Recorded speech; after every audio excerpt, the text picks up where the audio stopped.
Placebo 0. If this is Tokyo, I'm gonna lose my shit. There's no way it's Tokyo, though. But the placebo and placebo of the silver case specifically referred to the brand of cigarettes that Tokyo smoked, right? In March of 1979, an incident which would come to be known as the silver case occurred. The suspect's name was Kamui Uehara.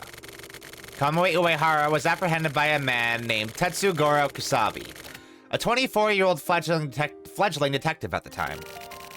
Little is known about Kamui Uehara, such as what sort of person he was, etc. However, there are several facts that have been passed down over the years, almost like an urban legend. The fact that Kamui Uehara committed his crimes in midwinter. The fact that he used some sort of special customized piercing gun. The fact that he killed suspects and material witnesses in cases of crimes and human-caused disasters who couldn't be tried in court under existing laws. The fact that he possessed the rarely witnessed attribute known as criminal power. It is unknown whether Kamui Uehara kills because he was contracted by someone or because he wants to kill. It was assumed that the various mysteries surrounding this man would be solved in the interrogation after his arrest, or during the ensuing court case. However, 5 years after his arrest, in August of 1984, Kamui Uehara was diagnosed with severe psychosis, and his criminal trial was cancelled. September of the same year, it was decided that preferential measures would be implemented, and he was admitted to the Kanto 24th Ward IMM Hospital Psychiatric Ward. To this day, it is unknown whether anyone has heard the man known as Kamui Uehara speak words with any sort of meaning since the time of his arrest. Information concerning the silver case is even less abundant. While the name of the case is famous, almost no actual details of the incident are known. Those who are especially informed, or the type that is especially into conspiracy theories and the like, may have heard tell of the following details of the case. At the end of the 70s, after having been dissolved and split up following a long struggle for power, the remaining hardliners of the FSO Frontier Conservative faction hired a hitman as their last resort. One day, the TRO, Techno faction, and the CCO, Civic faction, that is, the two parties making up the current government, and also the factions responsible for driving off the FSO, held a meeting of 10 old men. These men were the respective parties' most important members. It was there that a man appeared.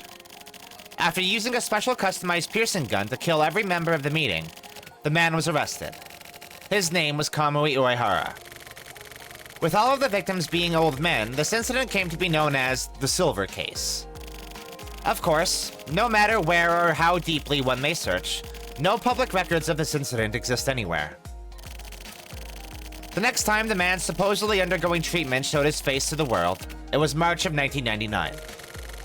The woman in charge of Kamui Uehara's counseling at IMM Hospital at the time was killed, and Kamui Uehara subsequently disappeared from the hospital. Oh, this is like a full recap of the silver case. This is really helpful for anyone who missed the previous game. As he continued to evade apprehension, the violent crimes piled up. 2 female civilians were killed with a harpoon gun. Additionally, 2 agents of the Special Forces Unit, Republic, were also killed while attempting to apprehend Kamui Uehara. Daigo Natsume, the acting leader of said unit, sustained critical injuries. As the murderer of lore reappeared in the real world and started killing once again, people began to tremble in fear, and some began to worship him. At this time, the internet had not yet become widespread and was still no more than an underground toy, but possibly due to its close relationship with Kamui Uehara, it served to accelerate his deification and helped him to permeate society even deeper than the mass media could. Additionally, the specific environment of the government's special administrative region, known officially as the 24th Ward, which was set up as an experimental area, was similar to the net. The common points between these two entities was the fact that while comfortable and convenient, it was a constantly monitored and closed-off world which gave its denizens the feeling that they were being deprived of something. Metropolitan Police Department 24 Ward's Heinous Crimes Unit christened the series of incidents occurring in March of 1999 with the name the Kamui Case. Heinous Crimes Unit 2 was home to Tetsugoro Kusabi. However, it was later revealed that Kamui Uehara, who had supposedly escaped from the hospital, was actually catatonic and in an almost totally vegetative state. He was unable to do anything apart from eating and sleeping, let alone fatally wound anyone. The actual perpetrator of these serial killings was Ayame Shimohira, a woman with a special relationship with Kamui. The term criminal power may as well have been created by Kamui himself. Criminal power is said to be contagious. This is apparently especially true in the 24th Ward. Maybe Kamui Orihara's criminal power found its way into Ayame Shimohira and caused her to act as his copycat? That may be the case, and it may not be. Ayame Shimohira was apprehended and taken into custody by Heinous Crimes Unit 2 Special Agent Sumio Kodai. It was 1999 and winter was closing in. True criminal power was about to show its fangs. Kamui Uehara suddenly escaped from the hospital and managed to make a comeback that nobody expected. After a month-long silence, Kamui Uehara murdered 7 important government officials in the A1 district, at the center of the 24th Ward. Then, he disappeared. The situation grew stranger still. On November 30th, Kamui Uehara died abruptly. With reports that a man thought to be Kamui Uehara had infiltrated the International Environment Building, a special team put together specifically for the elimination of Kamui Uehara enacted measures to capture him and force the suspect to the roof of the building. Upon receiving the signal, sharpshooters placed in the surrounding buildings took aim and fired upon their mark all at once. The target was eliminated immediately. The body was destroyed to the point of showing no resemblance to its original form, so badly that it was impossible to tell whether or not it was really the man who was arrested 20 years prior. Data pertaining to the DNA of this Kamui Uehara has never been released. Everything written up to this point covers the surface and the background of this case. The background of the background, as well as the even deeper layers, are so complicated and incoherent as to be almost nonsensical. I feel like that's a little bit of commentary from Suda himself on his writing in the Silver Case. The origin of the whole story goes back 20 years prior to 1999, that is to say, to the time when the Silver Case occurred. Someone, or some group of organizations, used the budget set aside for the newly built International Environment Ministry building to begin the directly controlled project known as the Shelter Kids Policy. The goal of the project was to develop an educational system appropriate for the high-level administrative metropolitan environment that was the 24th Ward. Over 1,000 4-year-old boys were gathered in the shelter compound, where they ate, slept, and were put through a specific curriculum created to shape their personalities into certain patterns. The main point of the program was to insert artificial processes into the development of the ego and sense of self of the subjects while they were still young, in order to force their respective personalities and thought processes to conform to a specific mold. The children were subjected to endless cycles of the same simple, repetitive tasks, which gradually cut away at their egos. The personality set as the base for that which was planted in the minds of the Shelter Kids originated in Kamui Uehara. In essence, the Shelter Kids policy was fundamentally an experiment for the purpose of creating mental clones of Kamui Uehara. Due to this, the project was called Kamui Mass Pro. Mass Pro meaning mass production. So that harkens back to Flower, Sun, and Rain with the Euro Mass Pro, which we still don't really know what was up with the Euro Mass Pro. I can kind of assume in a similar fashion to the Kamui Mass Pro, and I assume the Hyena Mass Pro that took place on Lost Pass Island. The Euro Mass Pro was mass producing something.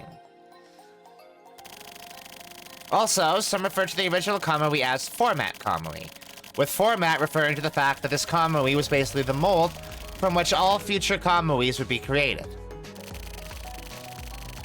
Why was Kamui Uehara selected as the original format? There are several theories to explain this. One of these theories is that Kamui Uehara was like a machine, unaffected by emotion, cold and robotic, and therefore able to carry out his assigned duties efficiently and without question. Therefore, as long as his criminal power was somehow removed, he would make a perfect mold for the people set to inhabit the strictly controlled and administered society of the 24th Ward. So this would imply that the format Kamui was on the sociopathic spectrum in some fashion, probably on the very extreme end of the sociopath spectrum. However, criminal power is like a type of mental energy and is extremely difficult to control or subdue. Some scholars reject the idea of its very existence, but making direct contact with Kamui Uehara makes it clear that he does indeed possess some sort of power. As mentioned above, criminal power is contagious. People who make direct contact with Kamui Uehara are stimulated by a sort of shock, experience a kind of emotional reaction, and can feel compulsions and urges rising up inside themselves. Some people call criminal power a virus. This project, in its poorly executed attempt to analyze and copy Kamui Uehara, may have touched on something with which it should not have made contact. However, gathering the testimonies of people deeply involved in the project, it seems like that may have been the actual goal of the project from the beginning. It could be said that the Kamui Mass Pro project was meant for the research and development of criminal power itself. Once again, the loop of doubt begins anew. What exactly was Kamui Uehara? A certain notebook contains information on this. The notebook contains writings pertaining to the origins of format Kamui and something known as the Kamui system. The Kamui everywhere system.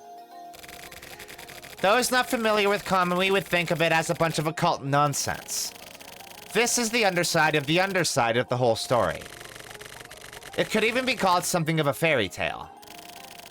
Kamui Uehara was born on a certain island, and at the age of 2, had the eyeball of a non-primate quadrupedal animal transplanted into his left eye as part of an ancient ritual of the indigenous tribe of that island.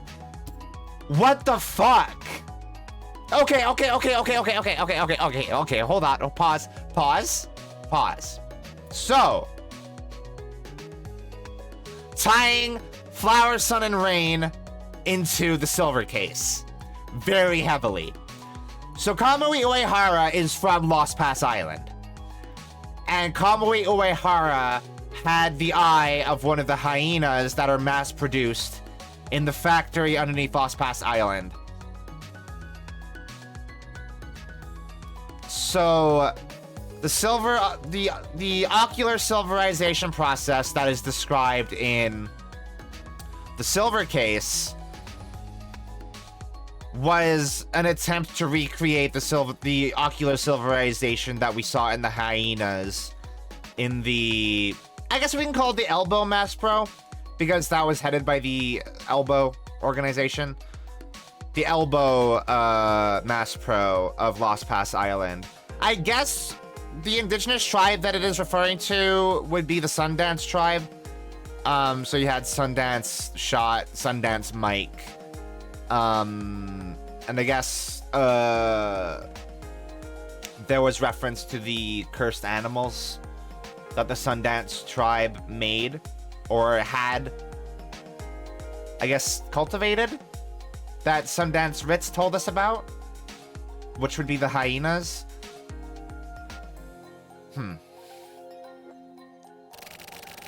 The transplanted left eye turned silver. The changing of the color to silver was supposedly a sign that the progress of the program of death inside the bearer had temporarily stopped. The silver eye steals the crucial function of death from the living. Right, it makes them immortal. That is to say, it makes the bearer essentially immortal. Additionally, this renders the existence known as Kamui a metaphysical being. It makes it possible to transmit or transplant the being known as Kamui to another person, if there is someone to receive it.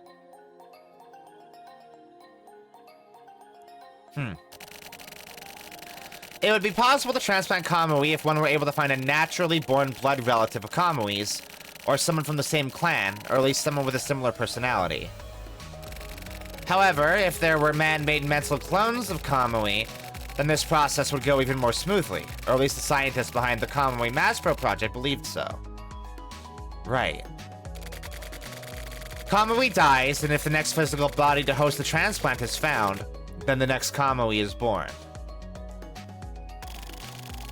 According to old lore, within the potential Kamui stock, there exists the one charged with protecting the next Kamui. There are also others to whom other duties are assigned. This is the general outline of the Kamui system. The most crucial point to those who are aware of these secrets is the fact that it is possible for a normal person to take the silver eye and make it their own.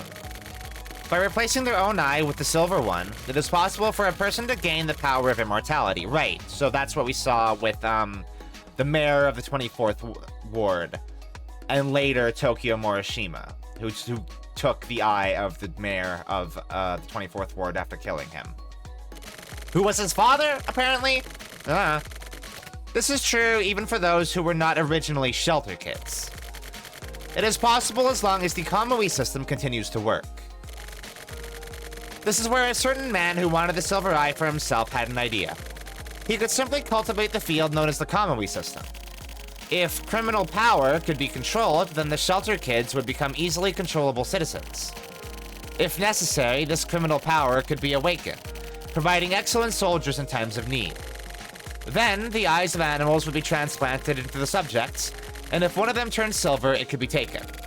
So that's the ocular silverization process that was happening in the Kamui Mass Pro. The transplants that they were doing were transplants of the eyes of the hyenas from the Elbow Mass Pro on Lost Pass Island. Got it. The silver eye could also be sold. The Kamui Mass Pro project began with various speculations getting mixed up confused. But the reason the Shelter Kids policy was able to receive such huge amounts of funding was because of the fact that if the mechanism causing this rare and powerful ocular transition could be explained and harnessed, there were clearly huge profits to be made. Wow, this really does solidify Flower, Sun, and Rain as a hard sequel to the Silver Case, huh? Like, I know we literally saw Kusabi at the end of the Silver Case, and the ending of the, at the end of Flower, Sun, and Rain, rather. And the aesthetics of Flower, Sun, and Rain kind of mimicked the Silver Case at the end there. But, like, I feel like the Silver Case was kind of all over with what was true and what wasn't, but this is kind of hard confirming a lot of the stuff that Edo and Sue and Locke told us about the island at the end there. The funding was essentially investment money for creating a production facility for Silver Eyes. It is said that the main investor was the TRO, Technofaction. The TRO was originally centered on resource development based on molecular biology technology and its applications. However, the Kamui Mass Pro project was not able to achieve the desired results so easily. 4 years after the Kamui Mass Pro project, under direction from an organization that can be traced back to the FSO Frontier Conservative faction, the Ayame Mass Pro project began, based on the previous project. It seemed like simply a new project with only the genders switched, but this experiment placed the utmost importance on creating an even more robotic and machine-like soldier. There were also those who felt that a sort of counter-existence to Kamui was necessary. The original persona used as the mold for format Kamui was used once again. Right. Yeah, okay. So the Ayames are still based on format Kamui. In the end, it is said that neither the Kamui Mass Pro nor Ayame Mass Pro project was able to recreate the occurrence of the Silver Eye. However, there were 272 subjects who were able to reach the step just prior to this recreation. After that, the Shelter Kids policy, which had continued for 8 years, was suddenly put to a stop. Both of the projects, as well as their administrative entities, were disbanded and dismantled. What happened to the Shelter Kids? The Kamui stock comprised 1,440 people. The Ayame stock comprised the same number of children as well. These boys and girls were basically tossed out into the 24th Ward. Some of them spent their lives as ordinary ward residents, being woven into the Kamui system while waiting for their time to come. This means that the field known as the Kamui system, while incomplete, did indeed continue to exist. On the other hand, some of the subjects were thrown out of the system altogether. These were the ones who were not considered good enough or useful enough for Kamui stock, like Tokyo Morishima. There have also been rumors that still more of the shelter kids were more than simple mental clones of Kamui. Some are said to have been actual blood relatives to the original format Kamui himself. Let's bring the topic back to 1999. The Kamui incident reawakened the past of the Silver Case, causing a large number of people to die. This is a fact that must not be forgotten. Kaiji Enzawa, dead. He was the bad. Shinji Kotobuki, dead. Shinji Kotobuki was the chief of the HC unit, I believe. Kiyoshi Morikawa, dead. He was an investigator in Unit 1 of the HC unit. Shizuru Hachisuka, dead. She was also with Unit 1 and an Ayame. Morichika Nakatagawa, dead. He was with the HC unit. I believe he also had experience with Central Investigation. Ryu Munokata, dead. That guy was weird. I don't know what his deal was. On the other hand, there are some who survived. Ayame Shimohira, alive. Oh, yeah! The Ayame that we arrested in the first case at the shopping center. She's still alive. Sumio Kodai, alive. Yep. Tetsugoro Kusabi, alive. God damn it. Can't keep an old bastard down, huh? Sakura Natsume, alive. Yeah, okay, yeah, so her name is... So that girl that we saw earlier in the I guess, the correctness chapter, that was Sakura Natsume from the Silver Case. And so when she said that we reminded her of him, she did literally mean Big Private Dick Chinchilla, the protagonist of the Silver Case. It's hard to say that Big Private Dick Chinchilla was the protagonist, because I really feel like Tokyo Morishima was the protagonist of the Silver Case, right? However, there is no guarantee that this list is completely accurate. Some of those thought to be dead may still be alive, and the opposite is also possible. One thing that needs to be said in closing is that sometimes miscalculations happen. This is especially true with conspiracies and works of sinister design. This is because the sun is always watching from above. One such miscalculation was the decision to produce Ayame along with Kamui. Maybe nobody stopped to think about what the opposition, the struggle for supremacy, and the cross-fertilization between Kamui and Ayame would bring. While the original intent was to create a man-made mass production factory for humans, they may have simply been creating a nest for Kamui himself, like worker bees. Furthermore, what about the rejected Kamui clones? With regard to possible meanings and purposes for their very existence, sadly, nothing comes to mind. Let us now delve further into the underside of the background of the whole story. I love the writing of these. The writing here is so fucking good. The theory that Kamui Uehara never even existed in the first place. Or rather, he did indeed exist, but not as a hitman. It is said that he existed only as an ordinary ward resident. This theory appears to be true. If so, then several prerequisite conditions are rendered nil. But the true villain of the other story, of the other Silver Case, would be Kaoru Hachisuka, the mayor of the 24th Ward. That's right, your father. What? This is written to Tokyo! If I just leave you with this little thought, I'm sure you'll come to remember all sorts of pertinent information. Well then, from here on, I'm going to use hypnotic suggestion to seal off all of these records and memories. Once you find the mobile phone number hidden inside the turtle and open your mail, this memo should reach your phone after a few hours. A crow is none the whiter for washing. This is an old expression that means that something naturally black will always be black.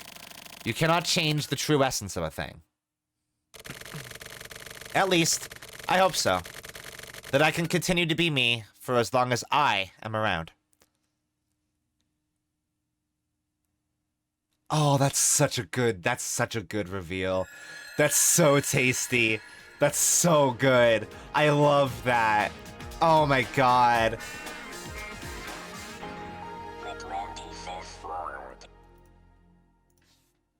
Oh, I love it. Oh, Oh, this game's so fucking good already.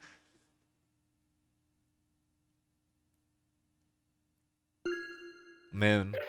Guys, we gotta see it. It's very important. The writing in this game, I gotta say, is like already steps above Flower, Sun, and Rain and the Silver Case. I really gotta look up like a play order for these things. I feel like it should go like, okay, hold up. I'm gonna do some Googling really quick.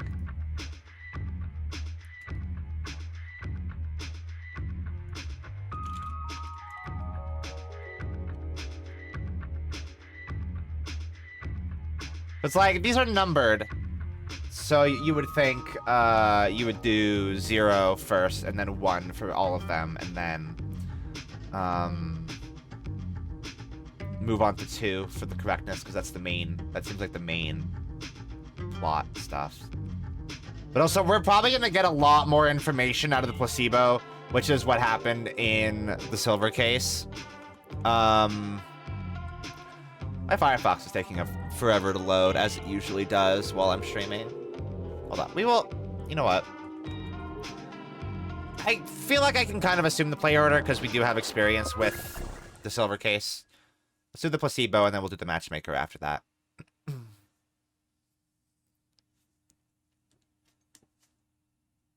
That sounds right.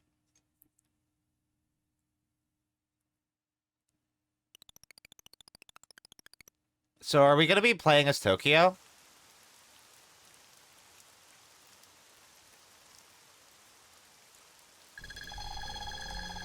That would be wild.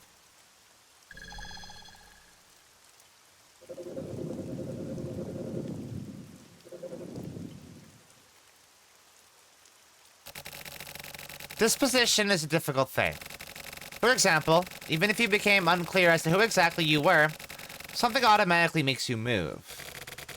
It's not only the reactions that happen inside your own body, but even your external surroundings undergo faint chemical reactions.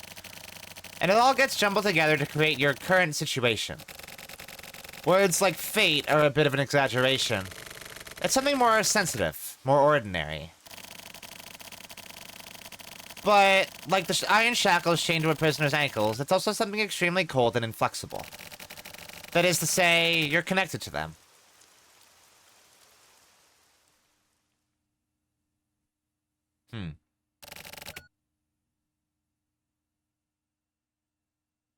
Look, you cannot keep Morishima down.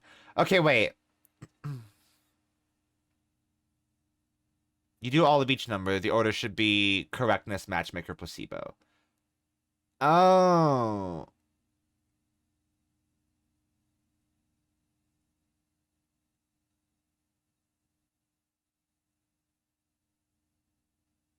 Hold on. I'm gonna look at this Reddit thread really quick.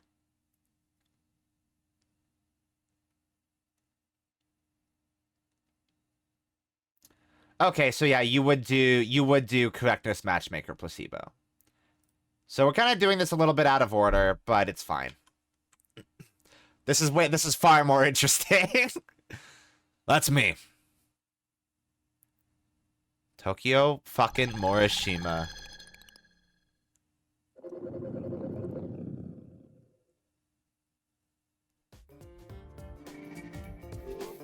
Tobacco. Let's have a smoke, Tokyo. Is he still smoking the same brand? He is. That son of a bitch. Fucking around like that. What? 20 hours before incident. Tokyo. This place here. You know where it is? Where? The Kanto 25th Ward. It's not too far away. From where you used to live. Used to. You sober yet? Accept the facts. Take the hint. This place... Where is this? Inside a boat. I prepared everything. Boat. Good boy. Look in my eyes. I've got a lot for you to do. Don't do that. Don't pull me out. That's not gonna work. Listen up. What I'm about to tell you are some cautionary notes for moving around the 25th ward. But these aren't just for anyone. I'm gonna offer up an explanation customized specially for you. Remember it well. I'm sleepy. Just let me fucking sleep. You're going to look into what's going on in the 25th ward. First off is the high-rise apartments. You'll find out soon enough what that high-rise really is. At the moment, death is beginning to spread there. 9 people have died in 4 months. Was it suicide or murder? You're gonna look into the causes. Cautionary notes. Don't make me fucking laugh. Those are goddamn orders. Looks like you finally come around a bit. I'm about to go over the cautionary notes. Anyway, don't order me around. Don't prepare anything. Directions, guidance, orders, I don't need that shit. Leave me alone. You don't even understand anything about yourself. Yet you talk like a big boy. You know, you have no choice but to do it. Why is that? Listen. If a cavity starts to hurt, what do? You go to the dentist, right? You can also use painkillers, but that only works temporarily. You have the dentist check it out.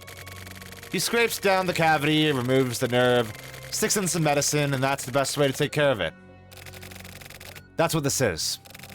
The fuck does that even mean? Right now, your head isn't right. So clear this mission. That's the only way you can take yourself back. This is bullshit. Suss out your allies. Lock on to your enemies. Those are the cautionary notes. And you, what about you? Are you not an enemy? You saying you're an ally? That question is no good. It's meaningless. Listen carefully, okay? First off, find the goddess. Then make contact. The goddess is the most crucial key. Alright then. You can sleep for 10 more hours. Stop. Oh, yeah, that's right. One more point of caution. Quit smoking. Once you've managed that, let's meet again. Don't fucking tell me what to do, bitch. Who am I? Oh. Dentist. Is it him? No way. Fuck! Kamui! He remembered.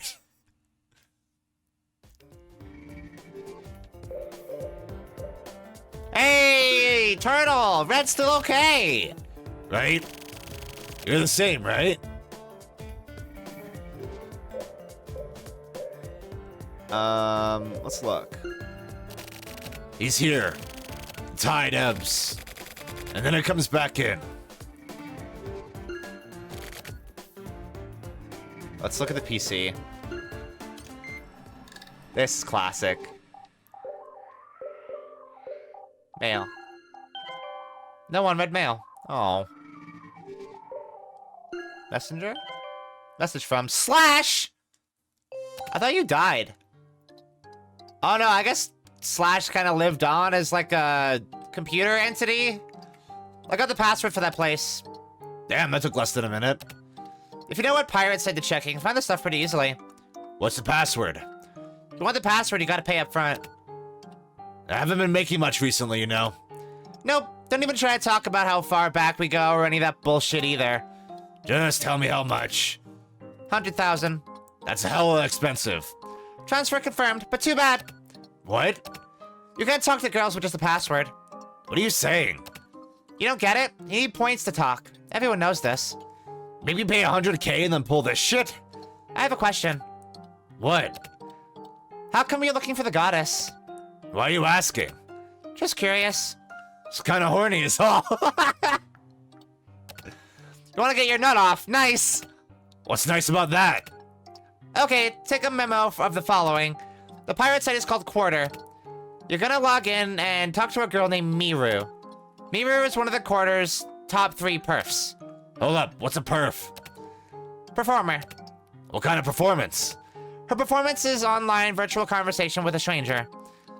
Virtual conversation or virtual stranger? Either one could be right. Anyway, Miru knows the password for Goddess. All I can get you is 10 points. Also, just be aware that they're illegal points. So if the admins find out, you're screwed. They're special points you can only use today. 1 point equals 1 minute. So, 10 minutes. I got one condition if you want these points, though. Just so you know, I'll be monitoring your PC. What the hell? I got nothing going on right now. I'll watch.